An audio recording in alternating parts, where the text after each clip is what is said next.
Hey kids, it's Old Man Shouting at Clouds, and now with others too. Chatting about the CFL is what they're going to do. Some have no contacts and others have no clues. Everyone will tell us all their quirky football views. Hear what Old Man and others know. It's the CFL Outsiders Show. Hey, GT. What are we going to do this week? Same thing we do every week, old man. Take over the CFL. Hey, kids. Welcome back to an off-season bonus issue of the CFL Outsiders. We're going to be talking about some off-season news and the draft here. And as usual, joining me is GT. Hey, everyone. And MJ. Hey, everyone. It's nice to be back. I missed all of you. Yes. We're seeing if we have to retrain ourselves here.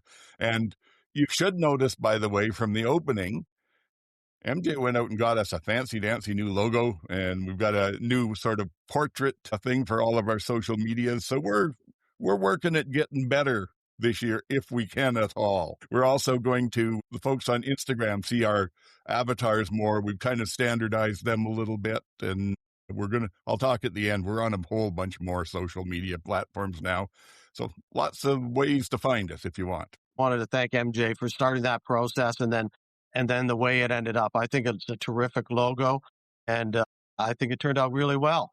So congratulations. Good job. Good job. Good job. I can't take the credit. Definitely. My family is very creative, and my cousin designed this logo for us. Everyone's very creative except for me. So I'm happy to offload work to them when necessary. But yeah, it was great. Yes. So yeah, You keep between your her and my sister. creativity for here. Yeah, that's right. Yeah, exactly. Okay.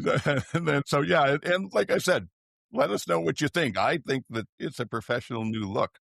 Much better than the crap I'd been putting out before. However, we wanted this to be a nice, positive episode because the draft was here and there was some good news there to talk about and everything. And then the CFL decided that for some reason on the same day as the draft, they were going to drop a major change to their future scheduling and playoffs. I'm guessing by now everybody's probably heard about this, but basically I'll try and run through this and make it as simple as I can.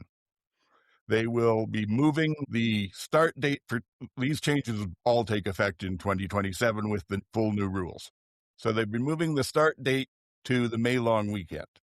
That gives them some more time at the end of the season, and they're going to a 4-week playoff format. The 8 teams out of the 9 will make it into the playoffs. The first 2 teams in each division play I think they use it in curling. They call it a page playoff. So they play in the first week. The winner goes on and gets a bye to week 3. The loser plays again in week 2 against the winners of the other games. And those other games are, I think they're calling them play-in games. This is all very convoluted for me. The 5th seed will play the 8th seed. The 6th seed will play the 7th seed. The winners of those will go on, play the losers of the page playoff system in the second round. The winners of those will go on to play the winners of it, yes. And then the winners of those will finally go to the Grey Cup. It adds, I think, about 4 games worth of revenue and gets more teams, home games and everything. To me, that's the only reason they're doing it. I'll let you guys talk before I get in too much, but they're trying to make it say that, it's to make the season more exciting and the playoffs more meaningful. I'm skeptical. Who wants to be the first to voice? Tell me I'm wrong if you think so. Go ahead, MJ. Well, I don't even 8 teams out of 9. 89% of the teams are now going to make the playoffs. I don't. Okay, so I have several thoughts about this, and I actually had to write down a whole chart because when they said it, I couldn't figure it out. I had to write it down as a visual learner, and then it's a lot of playoffs games. So quickly, this kind of makes regular season pointless. You just don't want to be last. And it's hard enough to get people to go to regular season games as it is sometimes. We were talking about this because I think this is the problem the NBA is having. When you have these play-in games and there's so many playoff games, there's a lot of load management of players. And My concern is going to be that down the stretch, if everything's kind of settled in September, kind of where it's going to be, how many starters are going to be sitting so they're ready for playoffs? I think there's going to be a lot more load management. They think that people are going to be paying and coming to a lot of playoff games. And I don't know if the CFL has looked around lately, but I have to buy blackberries for a child. I'm not going to be able to go to 2 to 3 playoff games. I think it's going to be there. I think they think that people are going to be chomping at the bit to fill Commonwealth or BC Place.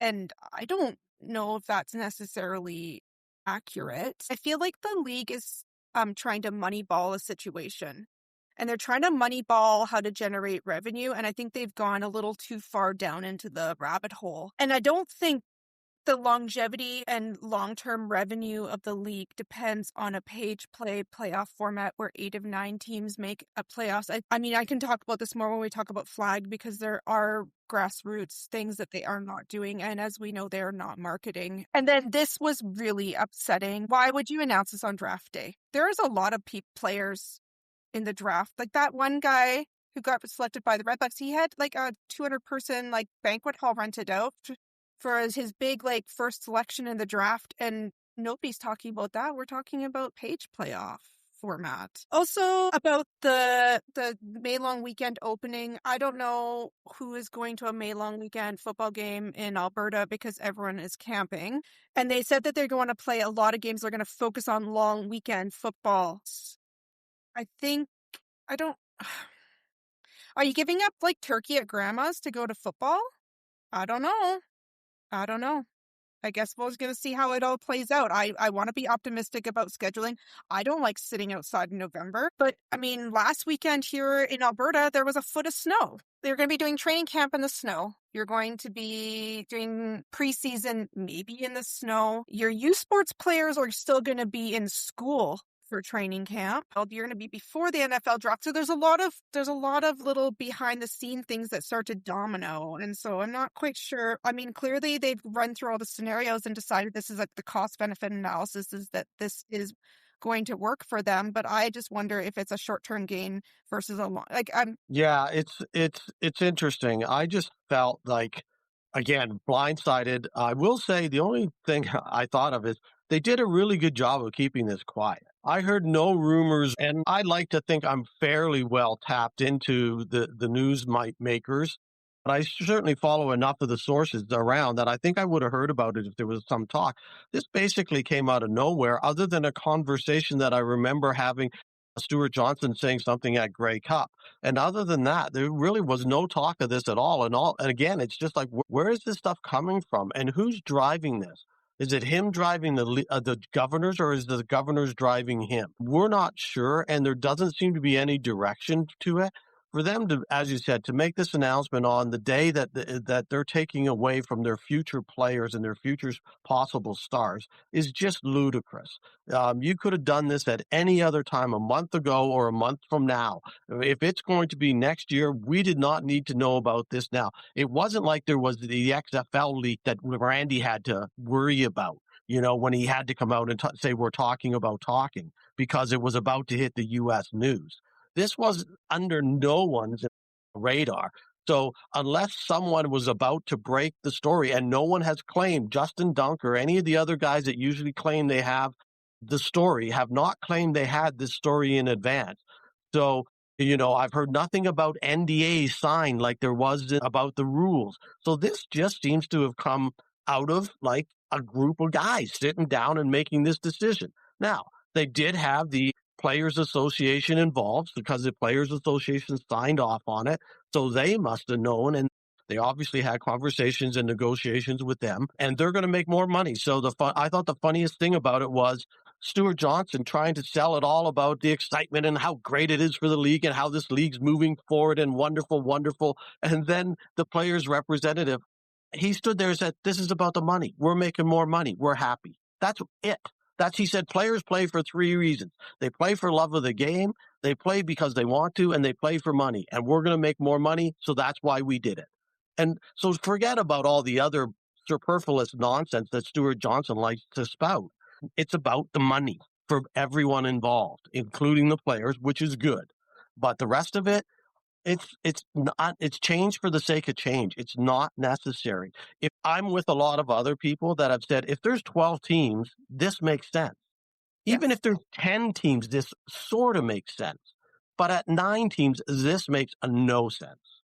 So I don't get it. MJ, you said you were a visual learner and you had to figure this out. Well, look at this. This is my little graph. Yeah. Because I had to do the same thing. So I did I did it based on last year's playoff.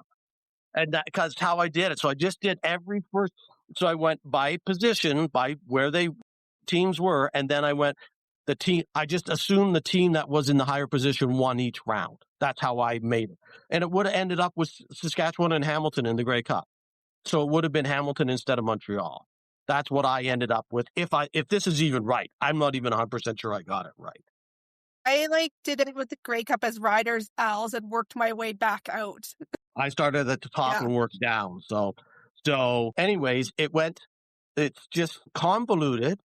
As you said, the NBA has play-ins, so this isn't the first league to do play-ins. It's just, again, too small a league to do this in. It's just, if they wanted to change the format, as much as I didn't like it, they could have just gone to the top 6 teams in order and been done with it. Yeah. And that would have worked. That would have changed the format and everyone would have been happy. But you want to be quirky and weird, you just go back to your home and home total score. Yeah. Yeah. Ryan Ballantyne had an interesting question when he was doing the interview with Jay McNeil on the Stampeders announcement. And Ryan Ballantyne, who is still part of 3 Down, if I remember correctly, and used to be the Stamps radio main podcast guy. And he asked the question, have you guys figured out that literally you could have a team that is 0-18 win the Grey Cup? Because if 2 teams are 0-18, one of them is going to win a tiebreaker and get in the playoffs. They then win 4 games and they've won the Grey Cup. That's crazy. That's absolutely crazy. That's how ludicrous would that make us look? It's bizarro. It's really bizarro. So yeah, I don't get it. I mean, I get that they want money, but there's other ways that they could have made money. They could have made money by putting more bums in the seats, by advertising and marketing the teams. They could have made more money by saying we've got a 10th team coming, and here are 3 new teams, and then we're going to a new playoff format. The podcasts that I've listened to since then seem to be pretty unanimous that podcasters in general, we're the guys that are supporting the league. We're doing more press for this league than the press. We are the guys that are talking about this league on an ongoing basis to a worldwide audience, whether we got 100 listeners or whether we have 1,000 listeners. We are talking to a worldwide audience available to listen to us at any given week. And we are all in love with this league, and not one of the podcasts have come out in favor of this. And every one of our podcasts that I've listened to so far is scratching their head about why and when and how they're doing this. It's just, and yeah, it's so, sorry, I'm started to rant. Who would be home team in the Grey Cup? The first place team, I assume, would be home team. What if it's 2 first place teams? Well, then I was trying to figure this out. It would have been the team with the best record. So then there's going to be tiebreakers. Eventually, you're going to. Yeah, because I was looking through the rules and they didn't actually say who would be the home team for Grey Cup. Right. Right? And I don't know if, say, last year it would have been Saskatchewan, BC in the division play showdown. Then would they have crossed over and played the winner of? So, I don't know how they It would be in the play-in. So the division showdown would be the Riders and the Lions, and the play-in would be the Elks and the Bombers. And so the Riders won, right? And they would skip to round 3, and then the round 2 would be the Bombers and the Lions, if I'm just doing my who made playoffs. Right, and then round 3 would be Lions, Riders, and then whoever won that would go to Grey Cup.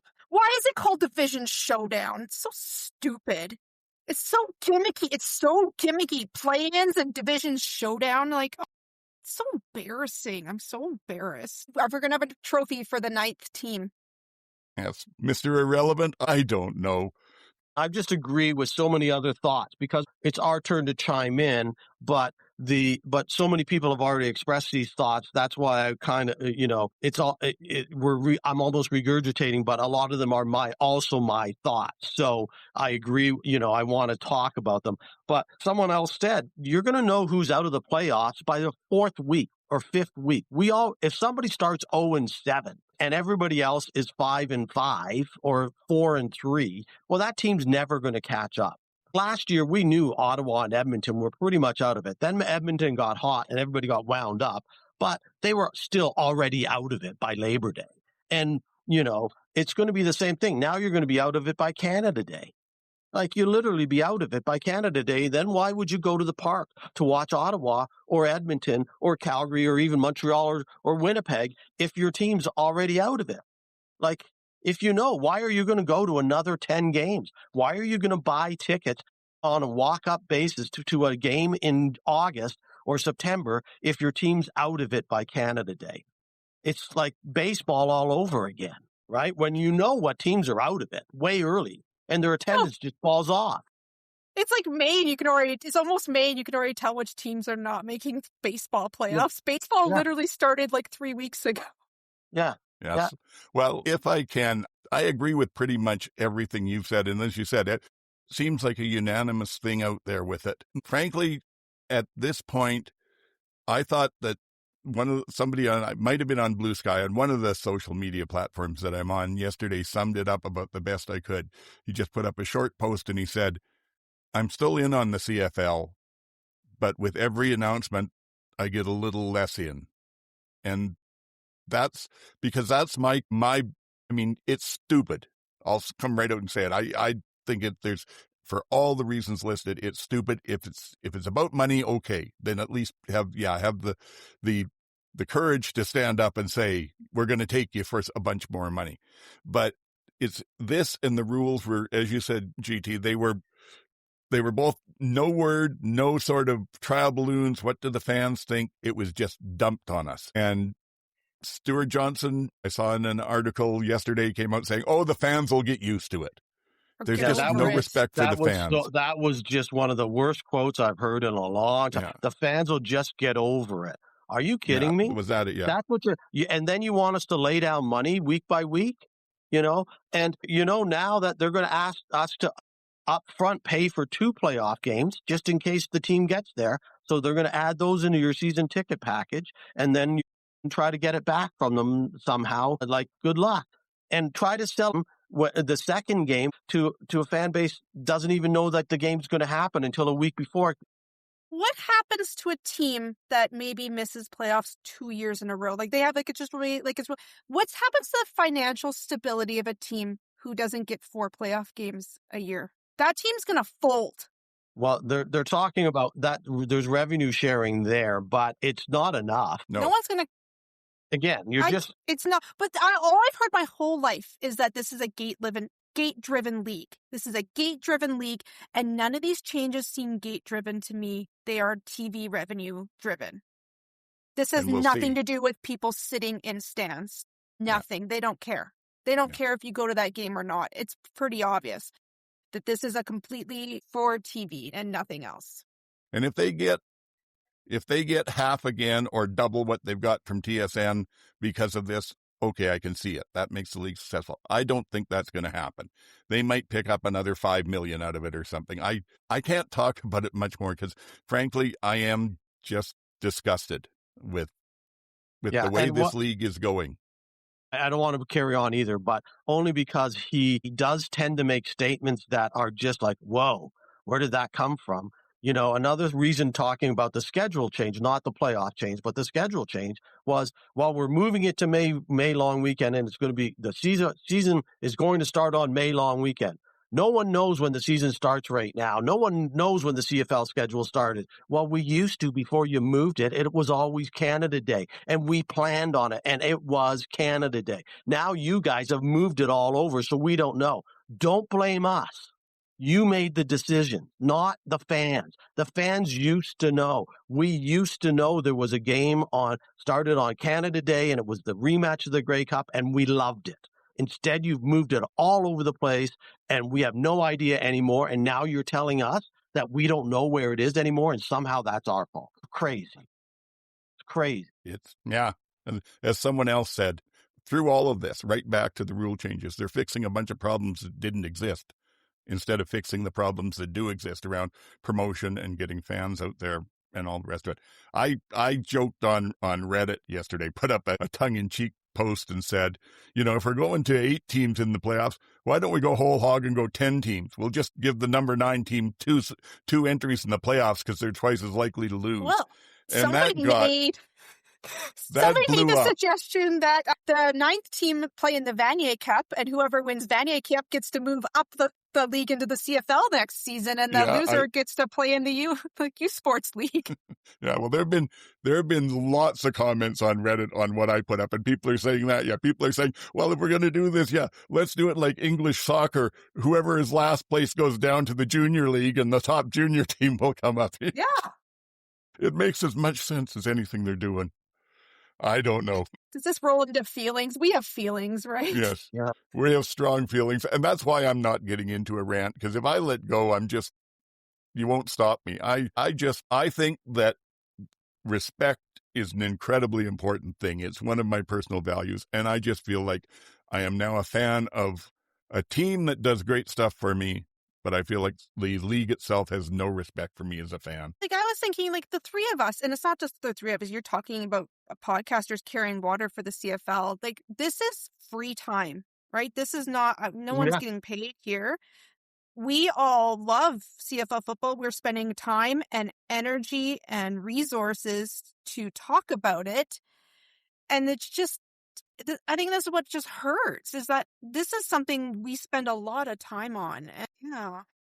Yeah, I'll mention right now, because I didn't know, as I said earlier, I didn't know where to bring it up, but it seems like the right place is that going in, this offseason has been one of the strangest off seasons for me, because there's some other things going on, but not that much that I've been distracted from football, because it's kind of my primary focus, just, because I'm retired. So what else do I have to do?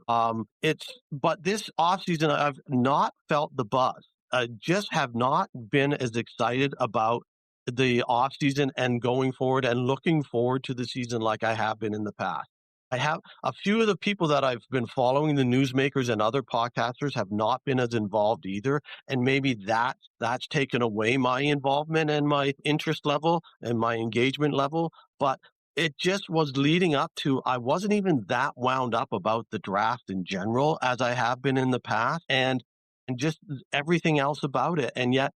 And then this came out, and it's like, yikes, here's why. It's just like, as you said, old man, they're not treating us with respect. And maybe it's just finally sinking in.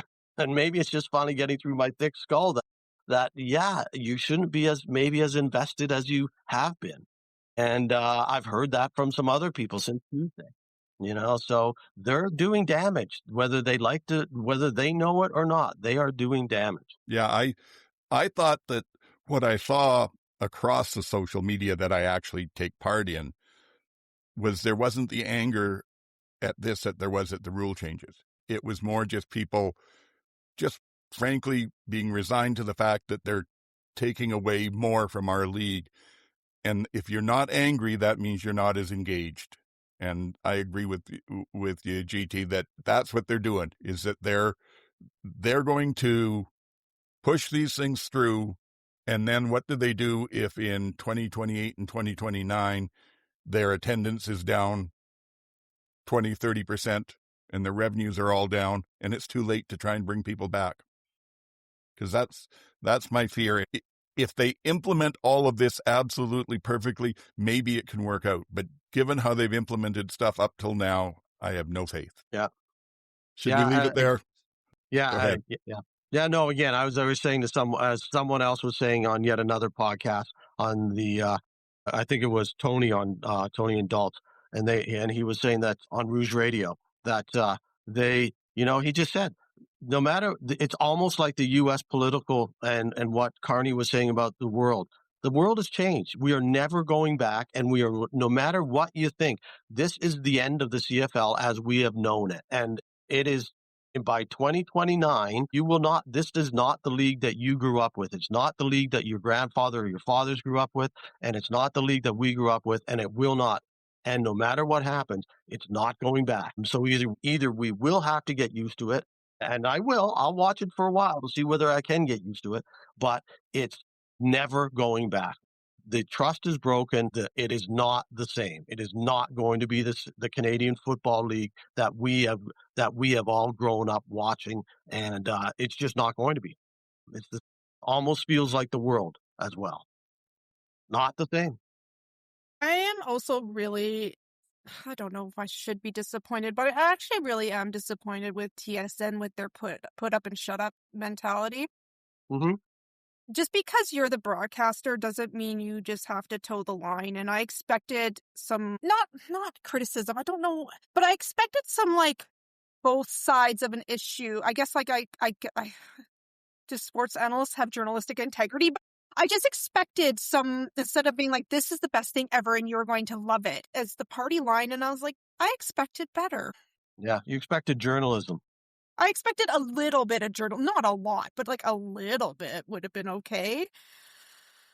It shouldn't be up to the podcasters. No. Well, I'll tell you what, let me finish off with a statement from the CFL outsiders to the CFL on this, and then we'll move on. If you disagree, you can tell me. But my statement to the CFL is this. Okay, you know what you're doing. You assure us this is going to be the best, most exciting football ever. Go ahead and entertain us. Because if you don't, you won't keep us. Exactly. So let's move on to some slightly better stuff here. A little bit of news. One thing I didn't put on the show rundown, so I'm going to kind of spring it on you, GT, is the Stamps' new uniforms. What do you think? They're okay.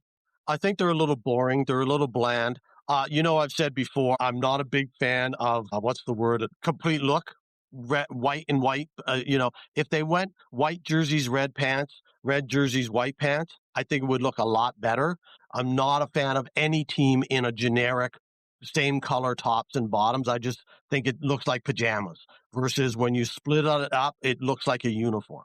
A lot of people weren't fans of the previous iteration. I'm a big fan of the previous iteration. So I'm okay with it. It's not great. It's not the worst they've had. It's not anywhere near the best they've had. To me, the best uniforms were still the late 70s. Those were the best uniforms. But hey, I'll get my away sweater or my away jersey in the current or the previous iteration. Now, last year's away jersey, I'll get it half price on the Stamp store now. So that's there you the go. best. Yeah. Yes. And because I was too cheap to buy one at full price, so now I could buy one at half. There we go. Yeah. And I got to agree with you about the solid color, especially when you're in whites. That just looks so bad. But I wasn't, unlike you, I wasn't a fan of the old ones. So when I heard they were going to put out new uniforms, I said, as long as they don't have the barber pole stripes on the shoulders, it's got to be better. And they don't. Yeah, and it's because of I'm a history guy, so the history of those stripes alone to me makes them all worthwhile. And if you don't get the history, then get over it. It's history. You have to keep that. And so I'm fine with them, but I'm also fine with moving on from them because they were done in a historical moment to celebrate the 70th anniversary of the team. So now we're 5 years past that. It is time to move on. I get that. I'm okay. Okay. Any thoughts, MJ, from your fashion sense? Well, so I like the white and red.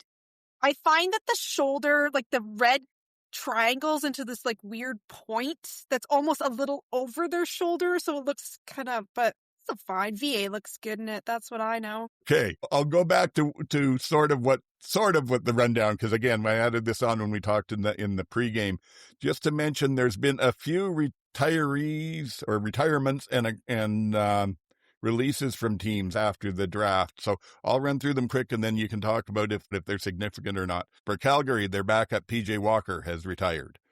For the Ottawa Redblacks, Peter Godber, their starting center, has retired. For and for Ottawa as well, they released Darius Bladek, who I thought was a fairly good offensive lineman. The Rough Riders had their last year's draft pick, one of their higher ones, Seth Huddenby, I believe it's pronounced, retired without joining the team. And I thought that was significant. I can talk about that in a bit.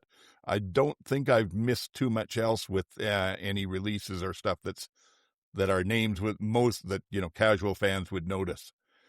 So any thoughts on any of that? Well, I think they're all pretty significant. Calgary's PJ Walker, a lot of people are talking about because, of course, he was much hyped coming into the league only a year ago. But the Stampeders certainly knew this was happening because they couldn't contact him over the offseason. They flat out said they hadn't heard from him. They didn't know what he was doing. They didn't know what his plans were. So they were planning on it.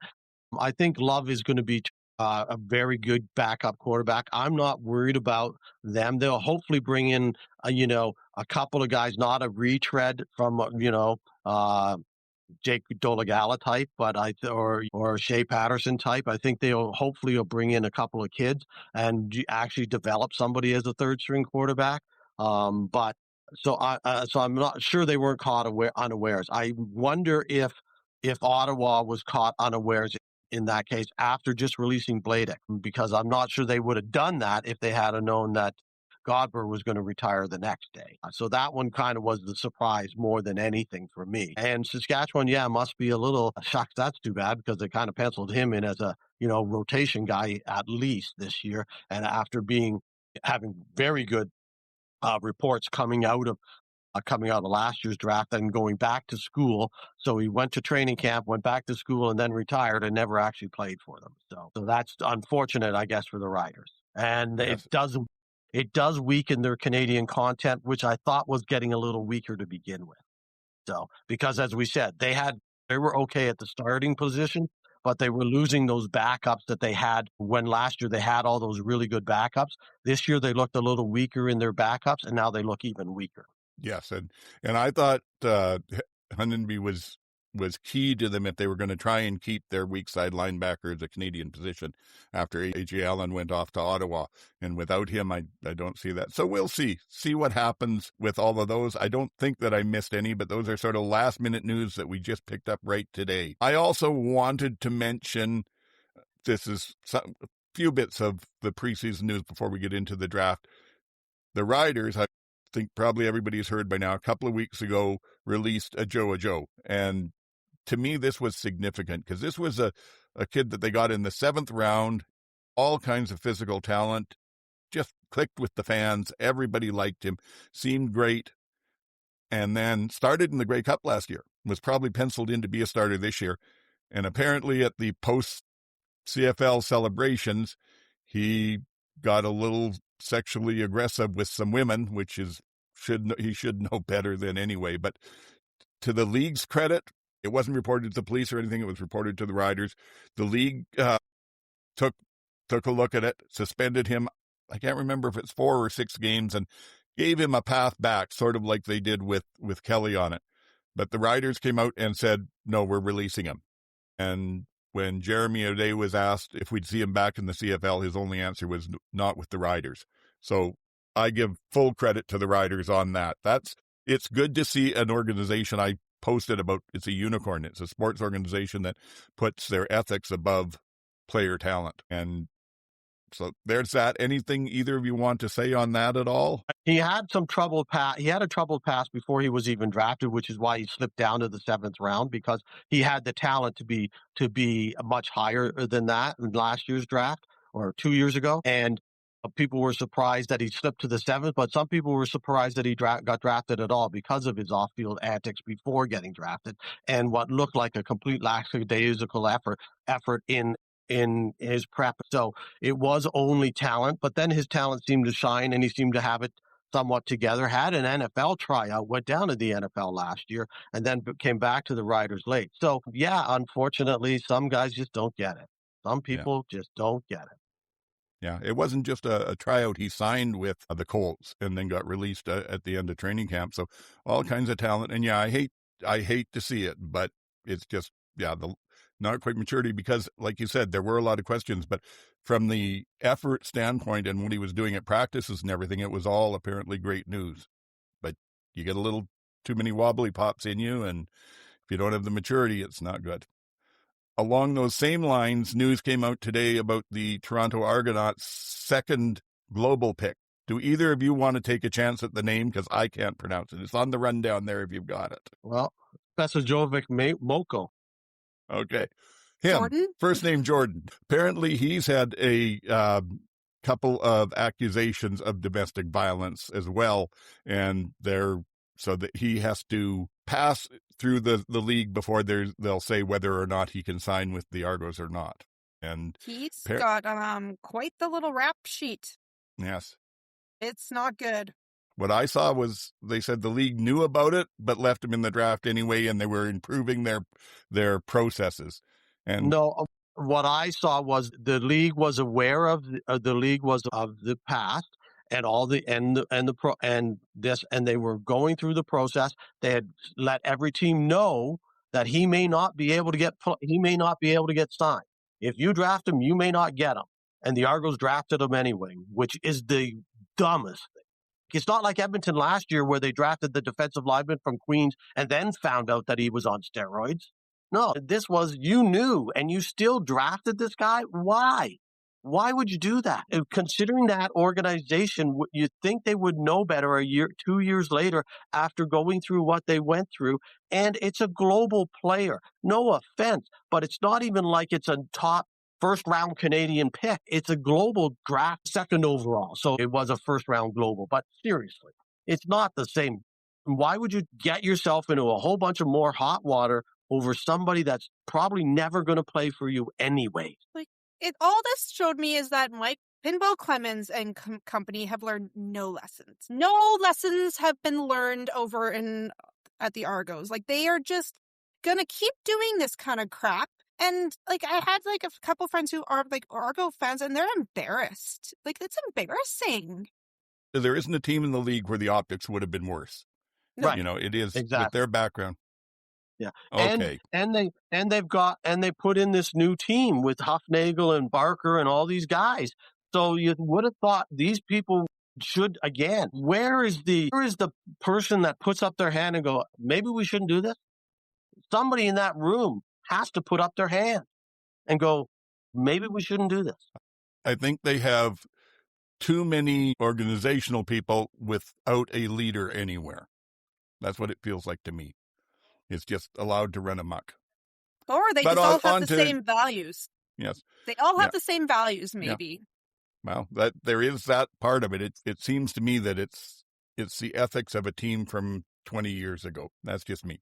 Let's go on to something that's a little better. You, MJ, wanted us to talk about the Elks Stamps game going to Clark Stadium. You seemed excited. Tell us about that. So Canadian men's soccer is at Commonwealth on June 1st. So the Elks can't play there on the 29th. They're going to shift over and run it old school at Clark Stadium. They're calling it Night at the Knot Hole, which I didn't understand. I think there's a joke there about how it used to be called. Anyway, I don't know. It's their whole thing. But so Edmonton had a lot of snow this last couple weeks. So the flag football fields and the soccer fields aren't open. So my kid got to play flag football at Clark Stadium they have the CFL turf in. They have the goalposts in. They have the temporary stands up, and he got to play on that turf. So it was pretty exciting for him, and it was fun for me too. Cool. Then we were sitting in the stands watching. I was like, well, maybe I do want to go to this game. Look how close I would be to the players. It'd be kind of fun, but the tickets are really expensive. So we'll see. Interesting. Yeah. Well, because it can't hold very many people. And by I say temporary stands, I mean maybe 75 people can fit in that temporary stand. They did put some into one of the end zones that did not have stands before, but no one's been playing on that. I think one of the college teams, like the McEwen, and I think some of them play, but no one's really been on that field since the FC Edmonton's, the soccer team was there, and they folded a few years ago. Preseason, you probably don't need a lot of seating anyway. And if it's intimate, that's interesting. I've said before, I went to games when BC did their season or two with their relocation to PNE with the all temporary stadium. And it was fantastic to be at a game. You will be closer to the players at this state. Yeah.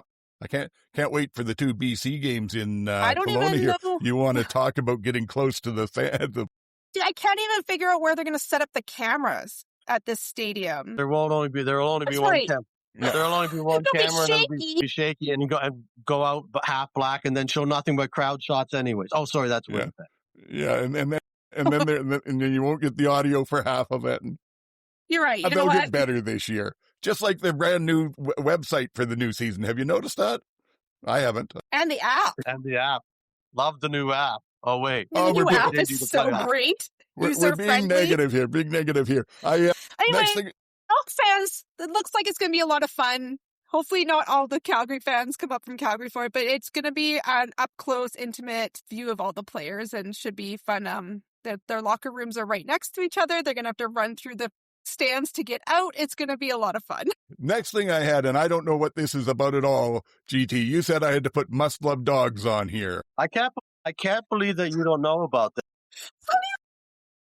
I have no idea. This has been talked about for almost a year that this is on. This is the CBC Gem show featuring Brady Oliveira and his partner, Alex, rescuing dogs. And so the show is entitled Must Love Dogs. And so far, I think there's 6 episodes into 10 of 10. It's been interesting. They're like a half hour each. They've been focused all on around Winnipeg and Manitoba so far. They haven't done any of the exotic locales because I know he's gone down into, I think, the Philippines and in the Southeast Asia areas to rescue dogs down there as well. So I don't know if that'll make part of it. But they've also tied in a fair amount of the football, and there's a lot of good shots of various games and stuff. And he's talking about his shoulder injury that he had last year and so on. So it's actually been pretty good. I'm hoping like some other well-received CBC Gem shows like North of North and even the hockey thing, they end up getting picked up by American streams and somehow it makes it to a broader audience. That's my hope for it. And then that'll give some shine to the league and to the players. So that's the ultimate kind of thing from our point of view. But it's also interesting because it shows a completely different side of a play. Yeah, this show's probably about 50-50, like them rescuing dogs, and their 50 is Brady. Being a dog. He's at training camp. He's in the weight room. They have him shirtless a lot, getting massages and in the cold plunge. And he wears glasses. And I'm like, oh my goodness, Brady. He is like arguably, like, let's just be honest. He is the most marketable person in the CFL. He is one of the best looking men in the CFL. He's a genuinely lovely human. He's a hometown boy. They have like a scene with him, like they're at his mom's house for dinner. And his partner, like Alex, is also really nice. And they talk about how they met and they have like 5 dogs that live with them. They had a party and a bunch of the players were there. It's the CFL marketing dream come true. And I've not seen any CFL people talking about it. I was very surprised. I was hoping that it would get more push from the CBC as well, which they haven't done, in my mind, a great deal about. But I don't watch regular CBC, so I only knew about it because I happen to know about it. But if you didn't, I'm not sure you would have got pushed to it. If you can run the tape, because when we were talking about Brady, where he was going, I said that he was filming this show in Winnipeg. Yeah, absolutely. Okay. Yeah, I remember that. That's where he was staying. Yeah. It's nice that they show Winnipeg in the summer.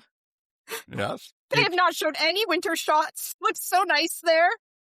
I will say the one thing is, and I don't mean this I guess it is disparaging no matter how you put it, but it has not done a lot for Manitoba tourism. It's not exactly making, in my mind at least, an attractive push for, wow, look at how great this is. I think I'll go visit Manitoba or Winnipeg in particular.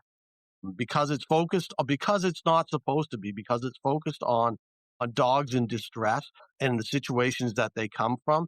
So a lot of it is it tugs at your heartstrings. It really, really tugs at your heartstrings. And it makes you feel, I come away feeling sad from quite a few of the episodes, just based on both the situation the dogs are in and the situation that the owners are in that their dogs end up in. So it's like, it's a little depressing at times. I think that's why they have Brady shirtless, and they have Brady shirtless in the cold plunge just to like even it out.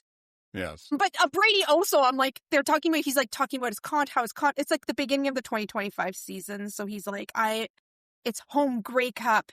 I'm so excited. We're going to the Grey Cup. My contract's about to have a really good year. And I'm like, oh, no, Brady.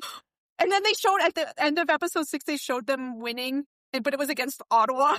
And I'm like, oh, well, yeah, I guess you had to show you winning a game. And of course, it was against the Red Blacks. Yes. Well, I'm going to have to check that out. I do so pay the cute. $4 a It's month fun. for, yeah, I pay the $4 a month for CBC Gem, but until just recently, I had to fire up an old laptop and plug it into the TV because it was the only way I could stream it. Well, if you have a Roku TV, CBC Gem has an app on smart TVs now. Yes, I don't have a smart Yeah. TV. It's old enough to be a stupid TV, but I have the receiver and all the rest of that. Anyway, it doesn't give me Gem as an option, but I went out and got one of those Roku sticks for some of that. Yeah, and there you go. It's a very cute, wholesome. Yeah, it's show. well done. It's well done.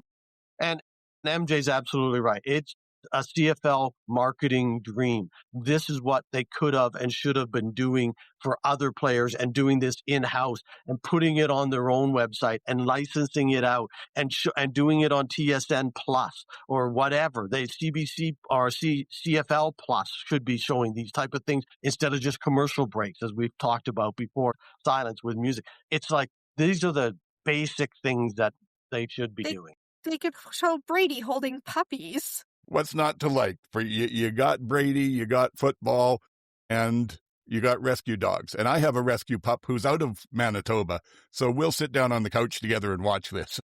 There you go. I don't think Brady rescued her, but, Okay, couple other quick things, and we'll try to get to save ourselves a bit of time for the draft. Justin Trudeau was seen sporting an Alouettes hat at, what was it? Coachella. I'm not a culture guy. So that with Katy Perry. So that it was on CFL Katy news. Perry's Instagram, and she has millions of followers. So yes, and then one of you mentioned that apparently Mark Carney had done something too, and I hadn't seen that. So Mark Carney, it was on Tuesday or something when he was going to announce, he's like, economic updates coming, and he's showing a picture of him at his desk, like working hard, and in the back bookcase is a Edmonton EE football helmet. Cool. But I was like looking, I'm like scrolling. I'm like, wait a minute. Yeah, I like that. I was like, so former and current PMs are doing more marketing for the CFL than the CFL is doing themselves. Well, it would make sense that he's an Edmonton fan because he's from north of Edmonton. Yeah, but he up could in have the put territory. Oilers stuff up there. He could easily put Oilers. No, it was Edmonton Elks gear. Yes. Yeah, I will. This is not a political thing, but I will just say, though, did you also see the video that came out with him and the Finnish Prime Minister playing hockey at a practice with the Ottawa junior team? It was the Ottawa Charge. Ottawa Charge, was it? Okay. Yeah. It's PW. They're in the playoffs tonight. Yeah. Oh, okay. Oh, okay. I didn't catch that part. But I will say that to me was whoever's doing the PR for him is just rocking it. That was such a subtle way to say, look at this. He is just a normal guy like this, but he also runs with world leaders every day. Okay. Elsgrimma. Sorry, you had something else, MJ. Oh, no, I was just saying, good job, Justin and Mark. Thank you. The we shout out like it. For the CFL. I can remember back in the day, prime ministers used to be more fans of it seemed like. So hopefully we get that back. Jumping on, Taylor Elsgrimma signs with the Bombers after not being able to get a work visa down in the, what is it now, the UFL? I don't even know. But do you see that making a big difference this year? Absolutely. He's the de facto second string quarterback. This is the guy they were waiting for. They made the right choice last year, and it paid off for them. I mean, waiting the 2 years, it was more drama than it should have been because of the way he bounced around. But they knew this was going to happen when they drafted him last year, and they were fully prepared for him to wait a year or two, or maybe even more if they had to. And this is absolutely going to pay off. If Zach Collaros gets injured this year in any way, shape, or form, I am absolutely convinced Taylor Elsgrimma is going to be the number 2 guy. He's that good. He has more Canadian experience than the 2 guys that they brought in from the UFL. They're more experienced professionally, but he knows the game more, and he's probably a better quarterback than both of them. He's that good.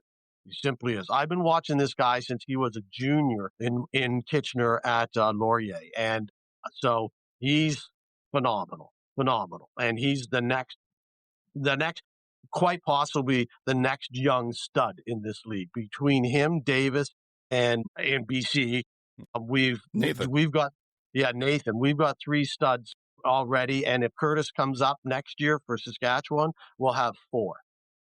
Or And then, if they can undo the damage with Trey, they'll be 5. yeah, I'm a little past Trey, but I'm not sure he's a stud. I'm sure I think he's a good quarterback. I'm not sure he's a stud. We'll see. So I used to think he was. I'm not sure he can ever get that back to that level. But anyways, I think that he's Elgersma this was the best news Winnipeg could have in the offseason. The best news they could have. Before he signed, I would have slotted Winnipeg into number 9 slot to miss the playoffs. But because I'm not convinced Zach's going to even be able to play a full season this year. But this changes the whole dynamics. Things are looking up in Bombertown. Yes. And so, again, I don't want to dwell on it. I agree with almost everything you say. I'll ask this, though. If Zach has a season like he did last year, what are the chances that he gets, that a healthy Zach, semi-health, that a playable Zach gets sat down and Elgersma gets a chance? 0. Yeah. 0. I would say the same because of O'Shea and the way he's loyal to his players. And absolutely, that makes sense. Elgersma's not ready to take over the team, but he's absolutely ready to be the backup. Yeah. And if they come out 0-6? Yeah. I don't have any team being 0 this year. Yeah, I agree. Be interesting. All righty. I think we're almost to the draft, but the last thing I had is that, MJ, you wanted to talk a little bit of flag. 3 pieces of flag football news. The first is the most exciting. There is, from May 1st to 3rd in Winnipeg, the men's flag national team is having an open invitational. So you're not too late. If you get on a plane tonight, you can... I'm still nursing the shoulder injury from 2 weeks ago playing with my grandson. That's I'm still getting over that. I don't think I'm ready to go quite down to Winnipeg this weekend. Yes. Yes. But there's sorry, go ahead. I was just going to say, and as I mentioned to you earlier, I had my second knee replaced last February, so I figure that's the reason I didn't get picked in the draft. I don't know that the flag will want me after that. Well, if you two aren't going, there is a chance that he can't go to the open invitational, but there is a rumor out there that La Police is very interested in Marc-Antoine Dequoy going to the training camp in June. Interesting. I can see that. Marc-Antoine Dequoy is very interested in trying out and playing. So he's a very good cover guy, and if he's still got the speed, injuries can slow you down. But if he was a burner, be good. Yeah. So my less not so fun flag football news, and this is where I despair of the CFL and their nonsense. First of all, I'll work my way down. This is 2 Alberta things. I'll talk about Edmonton and work my way down to Calgary. But in Edmonton this year, the Elks are no longer sponsoring the kids' flag football teams. I got my kids' kit and uniform. I unpacked it all. Every year they've had an Elks or a double E logo, and on the flag is a Elks logo. And this year, it is, and then it has a powered by the Edmonton Elks on the back of the jersey. This year, none of that was on there. So and they always have players come to the kickoff party. No Elks players there this year, so they are not sponsoring flag football in Edmonton. Secondly, I don't think the Stampeders are either, because the Arizona Cardinals just launched a flag football league in Calgary for kids. What did I have it? They're from U6 to U16. There's going to be 700 kids playing. They are providing Cardinals uniforms and flags, the whole kit for them. They're going to have Cardinals former players and the mascot at games. What are we doing, CFL? What are we doing? Well, yeah. Well, I think there was this thing. What was it? 2 or 3 years ago, it might be 3 years ago, where the NFL divided Canada up by team and gave teams exclusive rights to areas within Canada. So like Seattle took all of BC, the Bills took all of Ontario, and maybe Arizona got Alberta, and that's why, because then they had the exclusive rights for NFL to market, and there's nothing really the CFL can do about it because it's competition, but it's not intrusion. But they could certainly have been doing a better job. And the Elks, unless they were forced to, should not have given up that. that's just leaving yourself wide open. Yeah, again, it seems like they're willing to do everything they can to make money, including all the stuff we talked about earlier and in the playoffs last season, suddenly turning the uniforms into soccer style uniforms with mobile advertising on them and everything. They're doing all this and they're spending nothing on promoting the league. So I don't know if they see it as a, make what we can while we can. I'm not going to get negative anyway. I will, but that's just about it. We did talk a little bit before the show about how we were feeling in the off season in general. I think we've got a lot of those comments out of the way already. Anybody got anything else that they want to add about the off season before we get to the draft? But I did want to talk quickly about the podcasters stepping up. And there was a comment made, MJ, that you said, well, are we the only one that didn't have players on? I think the podcasting community has done a terrific job. I was really impressed with how 2 and Out has stepped up and done a lot of interviews.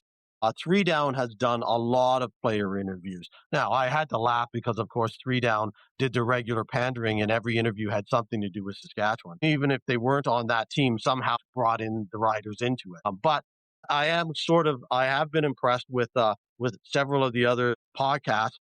And I think the podcast community has done a really good job over the off season of keeping the drive alive, so to speak, and highlighting a lot of things and doing even like they 2 and Out did an emergency podcast live on Tuesday night, post the announcements, just to talk about the announcements. I think that's great. I think the guys in Montreal on the flight deck have done interviews with two draft prospects before they got drafted, no matter whether they were going to the Alouettes or not, just 2 random guys that they wanted to talk to. And I think that's terrific to highlight upcoming players.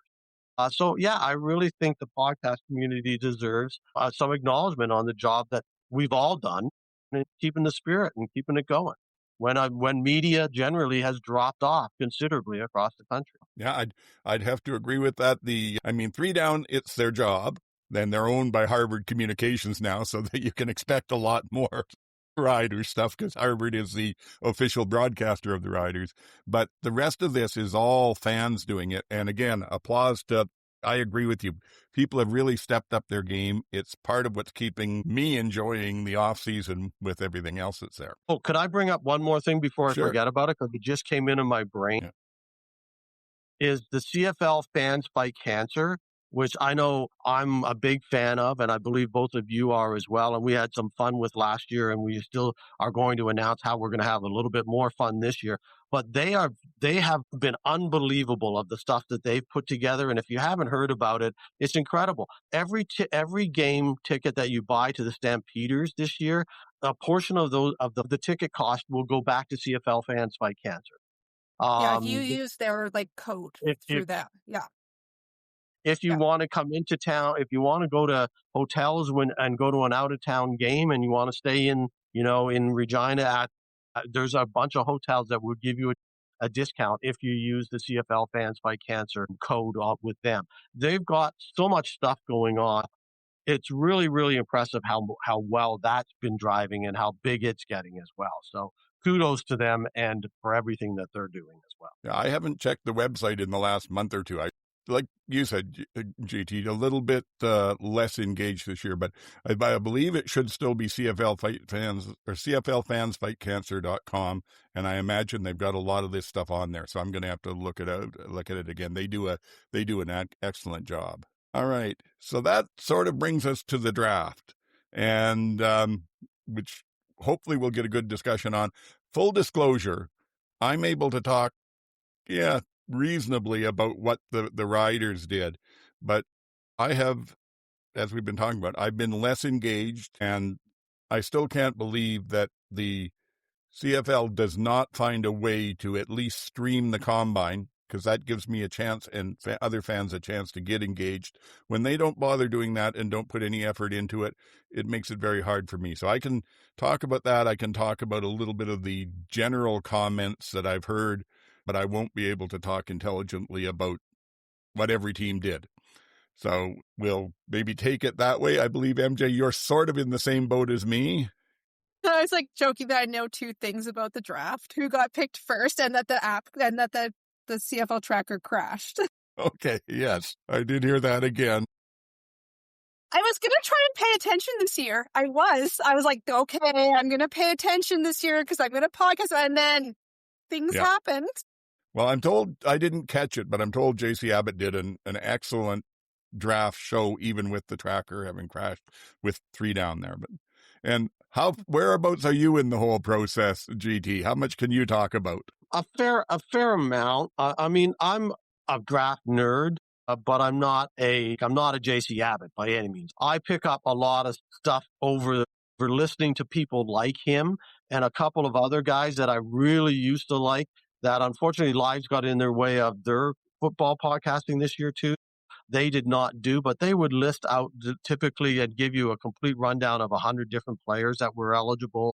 And those guys were great. And unfortunately, they just weren't there. So that didn't help drive it. So I was less, again, involved, but I still managed to pick up most of the information in advance and had done a mock of at least the first 2 rounds, and kind of was making some decisions on who I wanted the Stampeders to draft by position. I went through each team and looked at their areas of weakness on the current roster, which I thought they needed, so who would they draft at least by position? And, that kind of, I guess that's in the weeds. I don't know. It keeps me busy. And how close was your mock to what actually happened? Not even. Of course. Not even. So yeah, I got some of the positional guys right, but not even not where they went. And even some of the guys like JC Abbott were saying, there's a couple picks here that came completely off the wall. So you can't always predict. But I did rank. I do have what I think are my rankings of not the winners and the losers in the draft because you don't know that for 2, 3, 4 years before you understand how good these players can be. But I did go through and list out the main players that each team drafted and to review those quickly, and then where I think I position the team as to how well a job they did based on, the needs and what general input from other sources post-draft. So I have mine if you want to spend a few minutes going.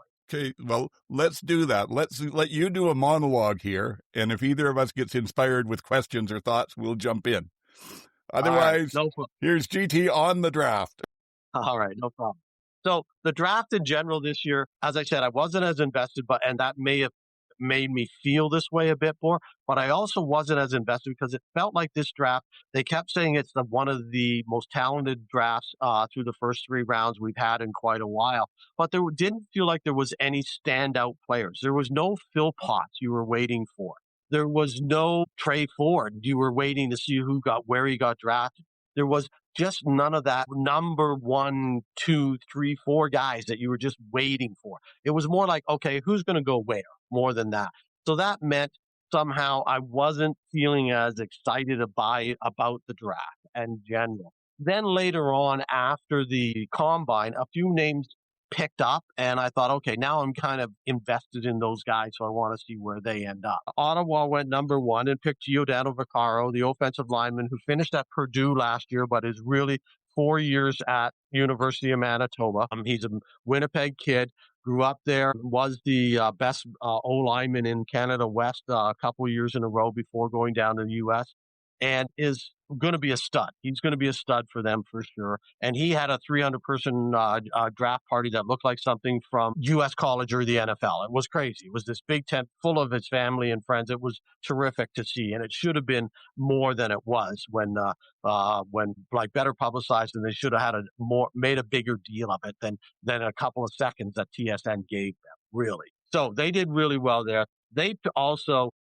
picked another guy, Rene Conga, a defensive lineman who's a futures guy. He's got an NFL contract or at least a tryout. And so they did okay. And then they got 5 other guys. So that's basically how I'm going to do it. Here's the key players, and then they got 5 other guys.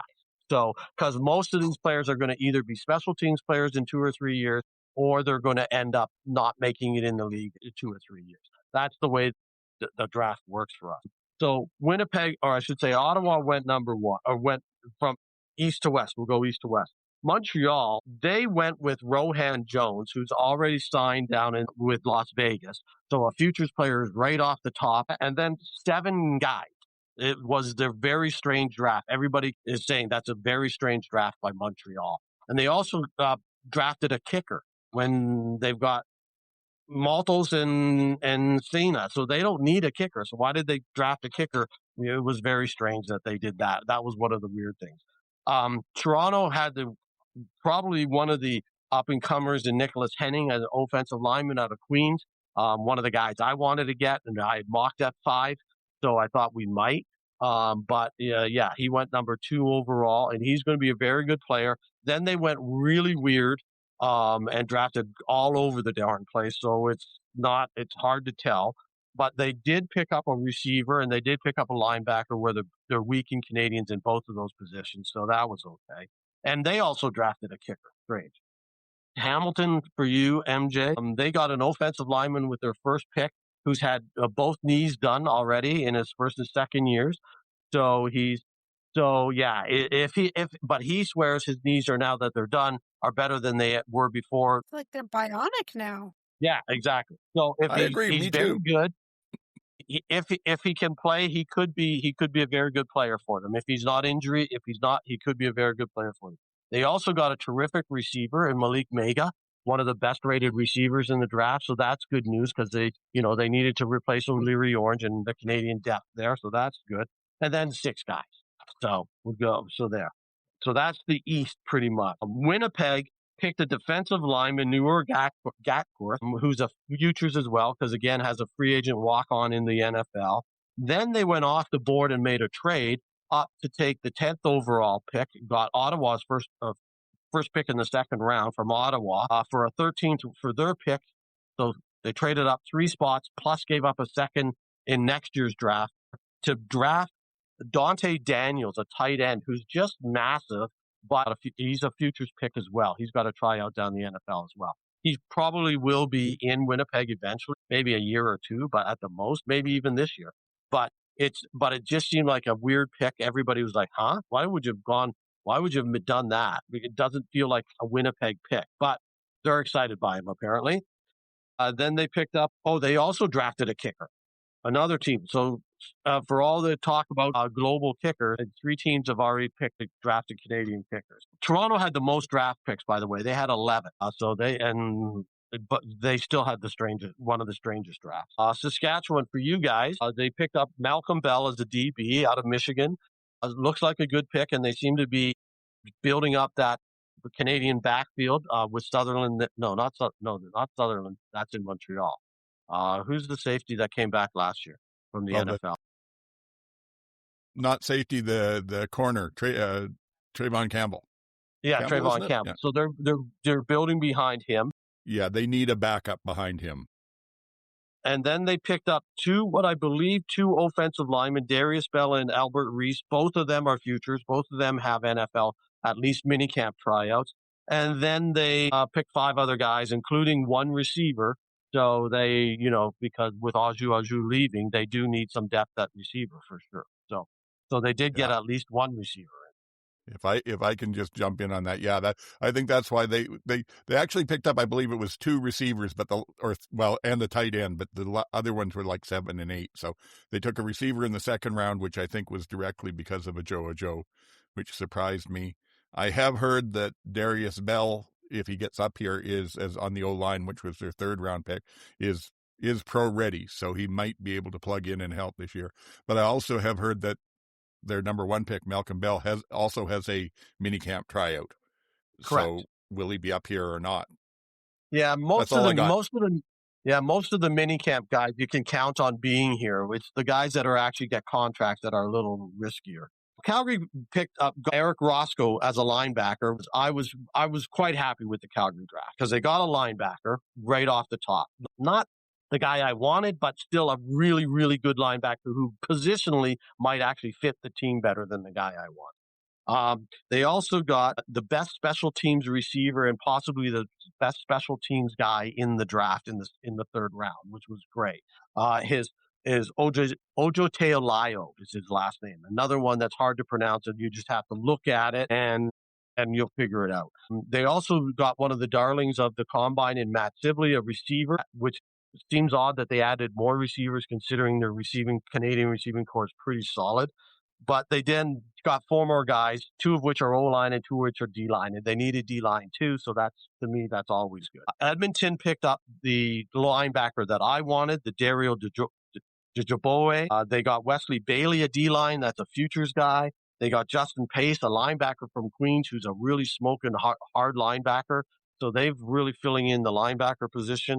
And then they got Carson Kettle, a receiver out of U of A, which is also, he's a very smooth route runner. So could be a guy because they need Canadian receivers in Edmonton. So he could be a player you hear about, if not this year, then in a couple of years. And they also got Elo, I believe, Latrondes Rochambeau out of Montreal.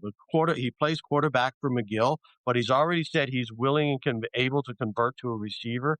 People are talking about him as the next Brad Sinopoli or better. Ooh, gossip. There was somebody who was working at McGill, and they were posting on Reddit today that they saw him doing receiver drills.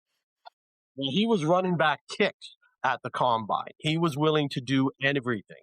So yeah, he's going to be a player. He's going to be a guy. And then in BC, they got the number 1 receiver in the draft, the number 1 receiver on everybody's board, or Nat Montanagay. Then they picked up Nick Senegal, who's a receiver from Hawaii out of Montreal and is really good, but people were a little disappointed, so he slipped, but they were able to get him. If he can actually get back to what he shows on tape, they could replenish their Canadian receivers, and they need it in BC.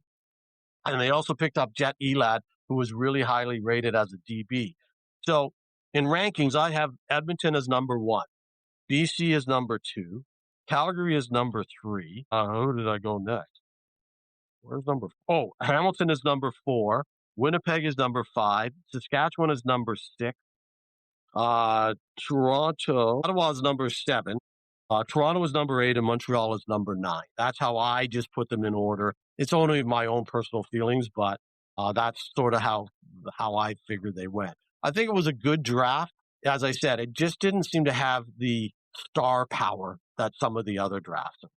To me, the draft is the second most important part of the year, because it is the future stars. It is the players. The players are what keeps this league alive. If it's not for the players, we don't have a league.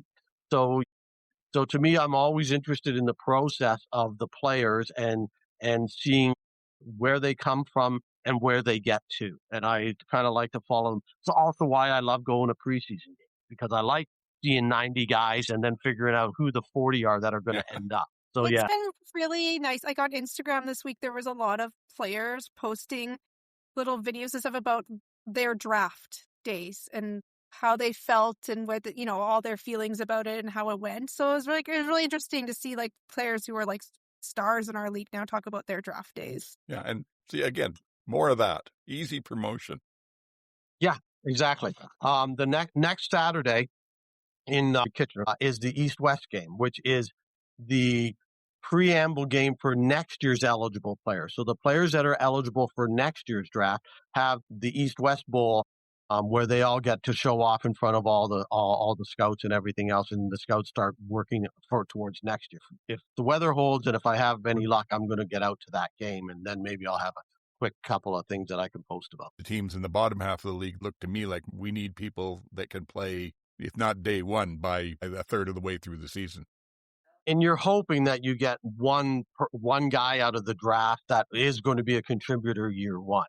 If you do that, you're doing okay. If you get 2, you're doing well. If beyond that, which is why Calgary's draft last year was so outstanding, because they actually ended up with 4 players playing all year around and starting all year for them.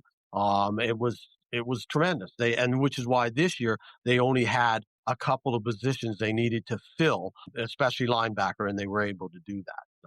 So I'm quite happy. Teams like Montreal and Saskatchewan, yeah, they just have to pick the best player available. They don't need any one specific position. And they can afford to take a shot on a futures guy. To me, Calgary, like I said, I haven't really looked at the players they got, but they were sort of in between those 2 positions because their starting team last year was fantastic. Where the problems came was as it started to get into the depth. So I would hope that that's what they were stocking up on now. And just sort of looking at, there's O linemen, D linemen, receivers, linebackers. So it looks like they've done a good job of stocking up talent for if they need it. Yeah. Yeah. And then there's a bunch of guys that didn't get drafted that will still get invitations to training camps in the next week. So there's still a bunch of other guys that may show up at training camp. So yeah. Well, and you mentioned also, sorry, jump in anytime you want, MJ. Don't mean for us to dominate this. But you mentioned 3 teams picked kickers.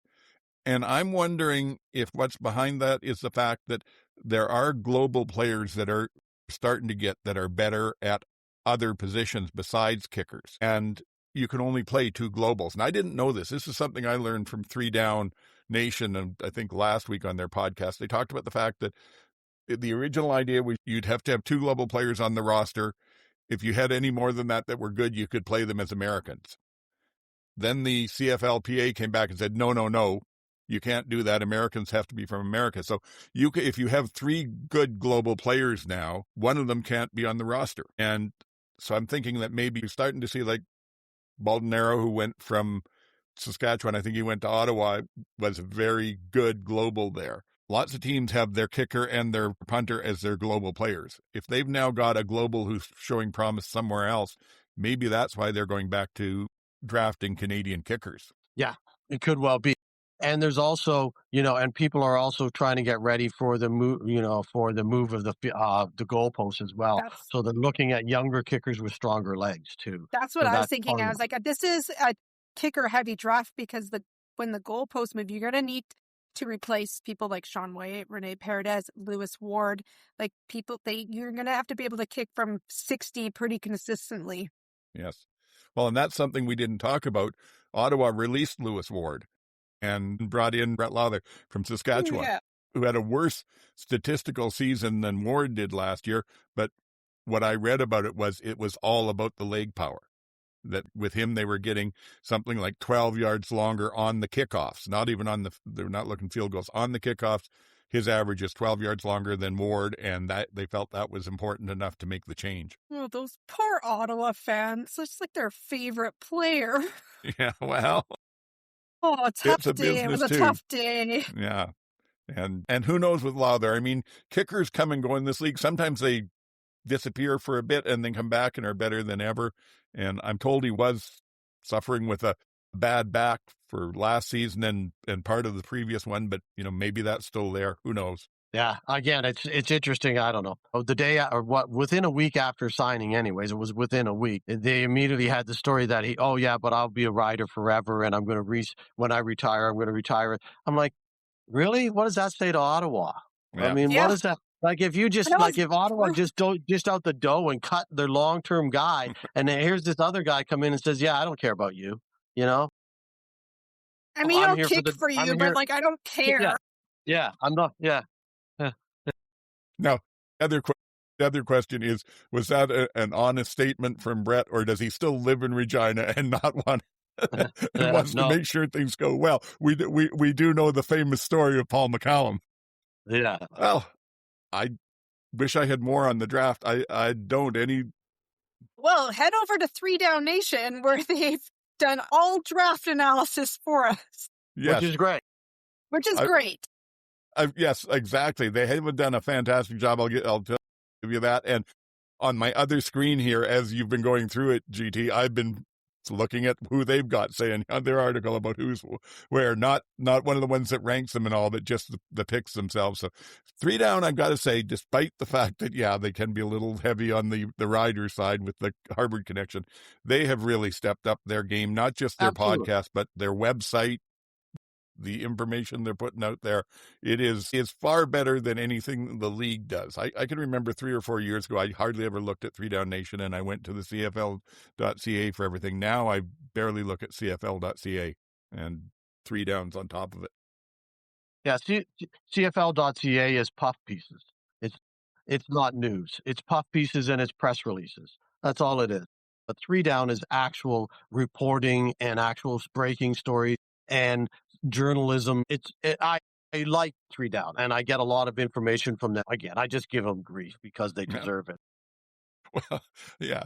Gotta keep Because they deserve it, because they are so obviously slanted. So Exactly. It's fan type grief.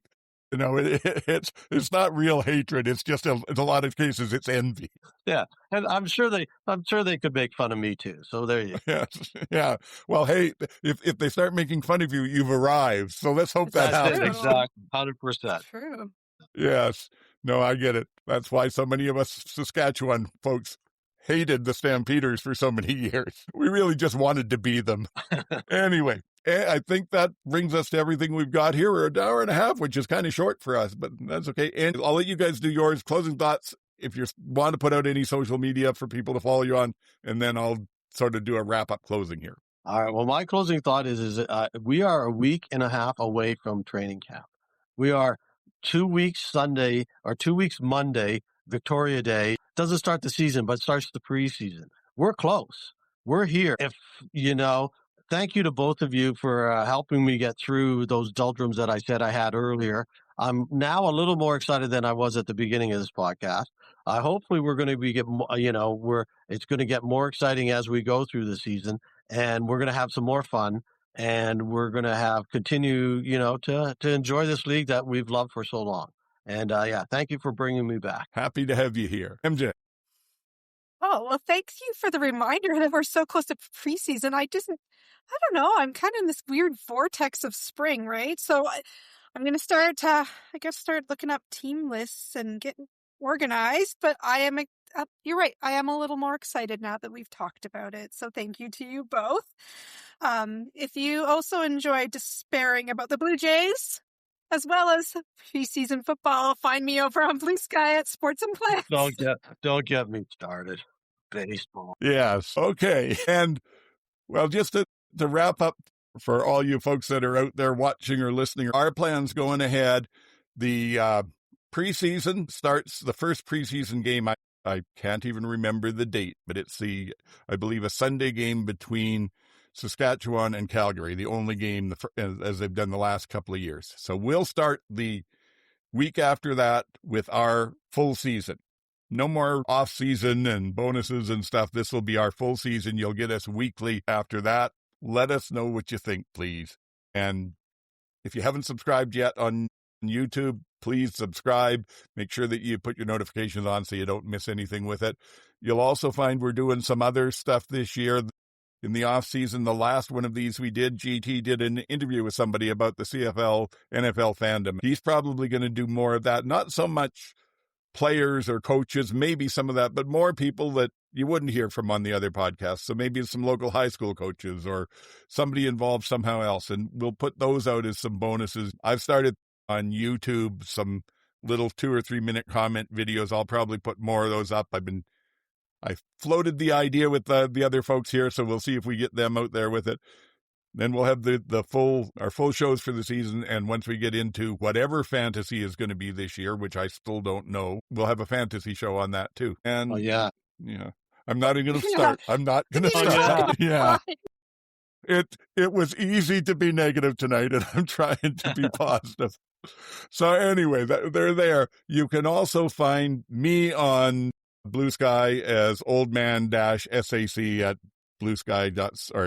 at bluesky.social, whatever. The podcast is really, we're promoting ourselves everywhere these days. We went on to Instagram. MJ got us there last year. We've been on Blue Sky. Now we're on Gander and and Great North Social and Mobe, and we are on X, and we're on Mastodon, and I'm probably forgetting something else there too. So you can find us on any of those. All of them are at the CFL Outsiders. Look us up. Take a look at the new webpage on YouTube with our different logos. Hopefully, we'll keep having fun this year, and you folks will, I don't know if you'll learn anything, but hopefully you'll be entertained. So that's it for now. We'll see you in, I think it's about 2 weeks out, maybe. But for MJ and GT, this is Old Man saying, get the hell off my lawn.